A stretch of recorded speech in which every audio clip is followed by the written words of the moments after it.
church may iba pa akong meeting, then tulo ka at morning revival. Then naka-recover may 6 ka dormant saints. Then dito sa church in Iwan, na ay upat ka prospect trainees mga isod. Upa ka sister o upa ka brother. Amen. Then dayon na lang Ginoo check na ang mga kasinatian dito sa Eastern Samar sa Giwan. Hindi kita na yung isa kaya ulo tao ito palaka pero salamat sa Ginoo kay iya ginagawa kaya iya ginagawa ng isa. Salamat sa Ginoo na although ang Giwan is abiyaan siya Bagyo tungod kailangan may mga anak sa Marina na nakita ko isor Bagyo is from Pilipinas na nakita ko isor.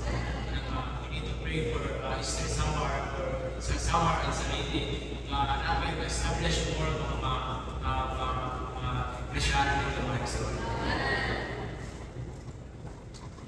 Amen. Praise the Lord, mga isor. Nakakita na yung mga isor na ako kayo ginagawa sa sama mga isor. Lagi hiling mo ato sa sama mga isor. Ay halang tanato itong pagkalingon niya sa Ginoo mga isor.